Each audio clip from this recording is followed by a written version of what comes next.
இன்றைக்கி வந்து பார்த்திங்கனாக்கா ஃபுல் டே விலாக் தான் பார்க்க போகிறீங்க.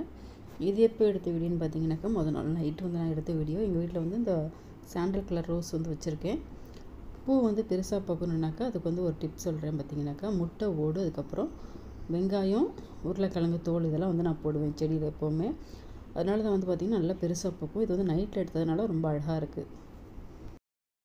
இது என்னென்னு பார்த்தீங்கன்னாக்கா மஞ்சள் வந்து நான் பொங்கலுக்கு வாங்கின மஞ்சள் வந்து தனியாக கட் பண்ணி நான் வந்து காய வச்சு வச்சுருந்தேன். ஆனால் இன்னுமே ஃப்ரெஷ்ஷாக இருக்குது. பார்த்திங்கன்னா எதுக்கு வச்சுருக்கேன்னு பார்த்தீங்கன்னாக்கா பாத் பவுடரை வந்து அரைக்கும் போது நம்ம வந்து இது சேர்த்து அரைச்சோம்னாக்கா நல்லா வாசமாக இருக்கும், அதுக்காக வச்சுருக்கேன். அப்புறம் மத்தியானத்துக்கு லஞ்ச் என்ன பண்ணியிருந்தேன்னு பார்த்தீங்கன்னாக்கா வெஜிடபிள் ரைஸ் பண்ணியிருந்தேன். இது வந்து ஈஸியாக இருக்கும், ரொம்ப டேஸ்ட்டாக இருக்கும். சீரக சம்பா ரைஸ் வந்து உதிரியாக வடிச்சிட்டு அதை வந்து நம்ம வந்து பிரியாணிக்கு எப்படி கிரேவி பண்ணுவோமோ அதே மாதிரி செஞ்சுட்டு அந்த ரைஸை போட்டு நம்ம வந்து கிளற வேண்டியது ரொம்ப நல்லாயிருக்கும். இதுதான் வந்து காலையிலையும் வந்து பிரேக்ஃபாஸ்ட்டாக நாங்கள் பசங்களுக்கு கொடுத்தேன். அதான் லஞ்சு எடுத்துகிட்டு போனாங்க. இது என்னென்னு பார்த்தீங்கன்னா ஆன்லைனில் நான் இந்த பாக்ஸ் வந்து வாங்கியிருந்தேன். ஸ்டோரேஜ் கண்டெய்னர் வந்து இது வந்து 1 கிலோ பிடிக்கிற மாதிரி இருக்கும்னு சொன்னாங்க. அதனால் வந்து ஒரு 10 பாக்ஸ் வந்து நான் ஆர்டர் பண்ணி வாங்கியிருந்தேன். மெட்டீரியல் வந்து பார்த்திங்கன்னா ரொம்ப நல்லாயிருக்கு, கொஞ்சம் நல்லா திக்காக இருக்குது. நான் வந்து ஒரு 10 பாக்ஸ் வந்து வாங்கியிருந்தேன். நல்லா இருக்குது. வந்து பார்த்திங்கன்னா 1 கிலோ கரெக்டாக 1 கிலோவுக்கும் கொஞ்சம் ஒரு 1/4 கிலோவுக்கு மேலே வந்து ஸ்டோர் பண்ண முடியும்.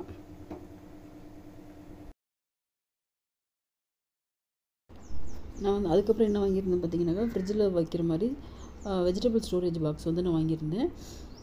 ரொம்ப நல்லாயிருக்கு. இது வந்து பார்த்திங்கனாக்கா இது வந்து நான் ஒரு 4 பீஸோ இல்லை 6 பீஸ் வாங்கியிருந்தேன்.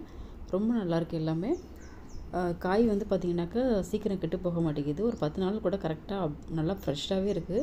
அதோட வேர்வை தண்ணி வந்து பார்த்திங்கனாக்கா இந்த பாக்ஸில் வந்து கீழே வந்து ஃபில்டர் ஆகிடுது. அது வந்து நம்ம வந்து அடிக்கடி ஒரு 3 நாளைக்கு ஒரு தடவை நம்ம கீழே ஊற்றிட்டு நம்ம வந்து வைக்கும்போது நல்லாயிருக்கு. அதுக்கப்புறம் பார்த்திங்கனாக்கா நான் வந்து முளைக்கட்டின பயிர் வந்து ஒரு 2 நாளைக்கு முன்னாடி முளைக்கட்டி வச்சுருந்தேன். பச்சை பயிர் அதை வந்து சாப்பிட்லான்னு எடுத்து வச்சுருக்கேன். இது மாதிரி குழந்தைங்களுக்கு வந்து அடிக்கடி செஞ்சு கொடுங்க, ரொம்ப நல்லது ஹெல்த்துக்கு. அதுக்கப்புறம் பார்த்திங்கன்னா ஹேர் க்ரோத்து கூட ரொம்ப ஹெல்ப்ஃபுல்லாக இருக்கும். அந்த மாதிரி முளைக்கட்டி நம்ம வந்து பயிர் வந்து சாப்பிடும்போது இது மாதிரி சாலட் மாதிரியும் பண்ணி கொடுக்கலாம். இந்த மாதிரி பச்சையாகவும் சாப்பிட்லாம். நான் வந்து பச்சையாக தான் சாப்பிட்றது எப்போவுமே. ஸ்கூலுக்கு வந்து பசங்களுக்கு வந்து ஸ்நாக்ஸ் வச்சு கொடுக்குறது இது மாதிரி செஞ்சு நம்ம பாயில் பண்ணியும் கொடுக்கலாம். நான் வந்து எப்போவுமே பச்சையாக தான் சாப்பிட்றது, ரொம்ப நல்லாயிருக்கும். அதுக்கப்புறம் பார்த்திங்கனாக்கா இது வந்து எங்களோட கரிசலாங்கண்ணி செடி. ஒரு செடி முன்னாடி வச்சுருந்தது வந்து பார்த்திங்கனாக்கா விதை விழுந்து திரும்ப தானாக முளைச்சிருந்துருக்கு ஒரு தொட்டியில். இது வந்து விதை வந்து பார்த்திங்கனாக்கா நல்லா காஞ்சி வந்துருந்துருக்கு. இந்த மாதிரி தான் இருக்கும் விதை.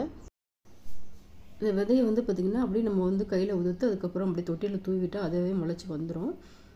அந்த இலை வந்து பார்த்திங்கனாக்கா கற்றாழை கொஞ்சம், அதுக்கப்புறம் அந்த கரிசலாங்கண்ணி இலையை பறித்து ஹேர் பேக் போடுறதுக்காக நான் வந்து யூஸ் பண்ணுவேன். அதுக்கப்புறம் வந்து ஹேர் ஆயிலும் பண்ணுறதுக்காக யூஸ் பண்ணிக்குவேன். இப்போ வந்து பார்த்திங்கனாக்கா 11 மணி போல் நான் வந்து காஃபி போட்டு குடிச்சிட்டு அதுக்கப்புறமா நான் வந்து க்ளீனிங் வேலை கொஞ்சம் இருந்தது. அதனால் வந்து க்ளீனிங் வேலையை வந்து ஸ்டார்ட் பண்ணிட்டேன். இப்போ வந்து காஃபி ரெடி ஆகிடுச்சு. காஃபி குடிச்சிட்டு க்ளீனிங் வேலையை வந்து ஸ்டார்ட் பண்ணிட்டேன். காஃபி குடித்து முடித்தோன்னே அந்த ஏசி க்ளீன் பண்ணுற வேலை இருந்துச்சு, அதை வந்து பண்ணலாம் அப்படின்னு இருக்கேன். இப்போ வந்து பார்த்திங்கன்னா எங்கள் வீட்டில் வந்து என்ன ஏசின்னு பார்த்திங்கன்னா கேரியரு. இது வந்து 1.5 டன். இது வந்து பார்த்திங்கனாக்கா ஏசியில் வந்து பார்த்திங்கனாக்கா நம்ம வந்து மாதத்தில் 1 டைம் இல்லைனா 2 டைம் நம்ம வந்து கண்டிப்பாக க்ளீன் பண்ணணும். அப்படி க்ளீன் பண்ணலைன்னா பார்த்திங்கனாக்கா உங்களுக்கு சர்வீஸ் பண்ணுற வேலை வந்து ஜாஸ்தி ஆகிடும். இது வந்து நம்ம இந்த பேடை வந்து தனியாக வந்து கழட்டிட்டு பழைய டூத் ப்ரஷ் ஏதாவது இருந்தாக்கா அதை வந்து ஃபஸ்ட்டு வந்து டஸ்ட்லாம் க்ளீன் பண்ணிவிட்டு அதுக்கப்புறம் ஏதாவது சோப் லிக்யூடு போட்டு அதையும் நல்லா வந்து தண்ணியில் நனைச்சிட்டு தொடச்சிட்டு அதுக்கப்புறம் தண்ணியில் நல்லா வாஷ் பண்ணிவிட்டு ட்ரை பண்ணிவிட்டு அதுக்கப்புறமா நம்ம வந்து மாட்டணும். இப்போ வந்து பார்த்திங்கனாக்கா நான் வந்து எல்லாத்தையும் கழுவி வச்சுட்டேன். அதுக்கப்புறமா ஒட்டடை அடிச்சுட்டு அதுக்கப்புறம் எல்லாத்தையுமே கொஞ்சம் க்ளீன் பண்ணிவிட்டு அப்புறம் வீடெல்லாம் வந்து பெருக்கிட்டு கழுவி விடுற வேலை இருந்துச்சு.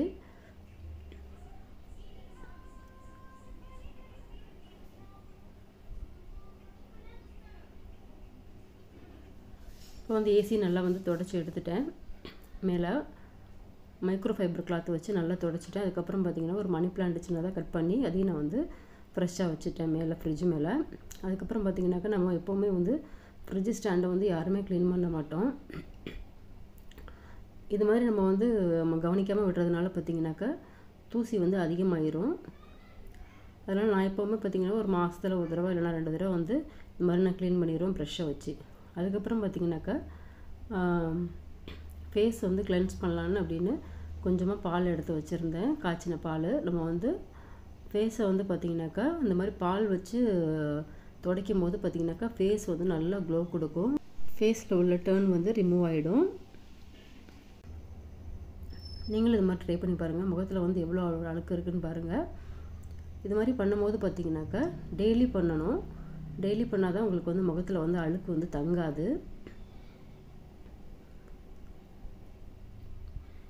நம்ம வந்து மார்னிங் எழுந்திரிச்சோன்னே காலையிலே வந்து நம்ம இந்த மாதிரி மில்க் வச்சு க்ளீன் பண்ணிவிட்டு அதுக்கப்புறமா நம்ம வந்து சோப் போட்டு வாஷ் பண்ணிக்கலாம். இப்போ பாருங்கள் எவ்வளோ ஒரு அழுக்கு வருதுன்னு.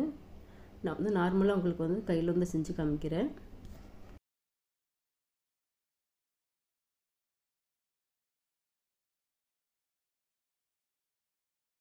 அதுக்கப்புறமா பார்த்திங்கன்னா நைட்டு வந்து டின்னர் செய்ய ஆரம்பித்தாச்சு.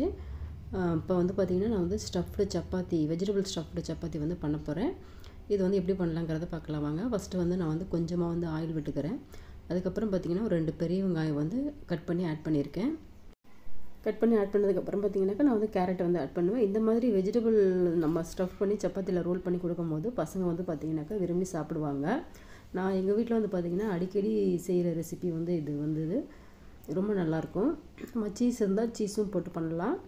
நான் வந்து இதை வந்து பன்னீர் போட்டு செஞ்சுருக்கேன். இப்போ வந்து பார்த்திங்கன்னா ஒரு 5 நிமிஷம் வரையும் நல்லா வதக்கி எடுத்துக்கலாம். அதுக்கப்புறமா வந்து நான் கேரட் வந்து சின்ன சின்னதாக கட் பண்ணி வச்சுருக்கேன். நான் அதையும் வந்து ஆட் பண்ணிக்கிறேன். அதையும் வந்து பார்த்திங்கன்னா ஒரு 5 நிமிஷம் நல்லா வதக்கி எடுத்துக்கலாம். ரொம்ப வந்து வதங்கணும்னு அவசியம் கிடையாது. நம்ம சாப்பிடும்போது கொஞ்சம் க்ரன்ச்சியாக இருக்கணும். அதுக்கப்புறம் பார்த்திங்கனாக்கா முட்டைக்கோஸ் வந்து பார்த்திங்கன்னா ஃபைனலாக தான் ஆட் பண்ணணும். முட்டைக்கோஸ் வந்து ரொம்ப வதங்கினுச்சுன்னா நல்லா இருக்காது. அதுவுமே க்ரன்ச்சியாக இருந்தால் தான் நல்லாயிருக்கும். இதை வந்து பார்த்திங்கன்னா ஒரு 2 நிமிஷம் வரையும் வதக்கினா போதும். ரொம்ப வதக்கணும்னு அவசியம் இல்லை முட்டைக்கோஸை வந்து.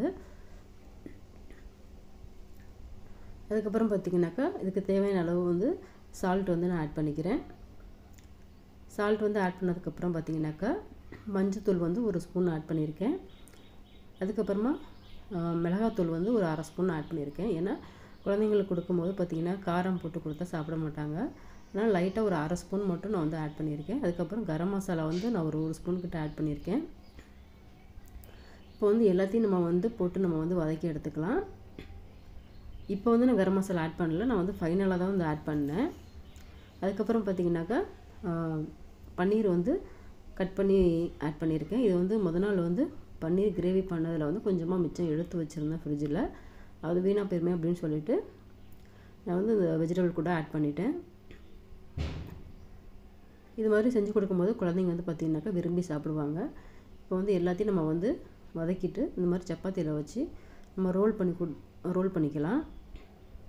இது மாதிரி ரோல் பண்ணிவிட்டு ஒரு டொமேட்டோ சாஸ் அது மாதிரி வச்சு கொடுத்தோம்னாக்கா குழந்தைங்க வந்து நல்லா சாப்பிடுவாங்க. இப்போ வந்து பார்த்திங்கனாக்கா நைட்டு டின்னர் ரெடி ஆகிடுச்சு.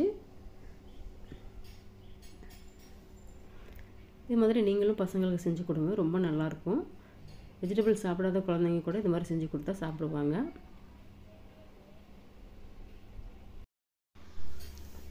நைட்டு டின்னர் முடிச்சுட்டு பார்த்திங்கனாக்கா அதுக்கப்புறம் நான் வந்து பிளாக் ட்ரை கிரேப்ஸ் இருக்குல்ல, அதை வந்து எப்போவுமே ஊற வச்சு வச்சுருவேன் காலையில் சாப்பிட்றதுக்காக.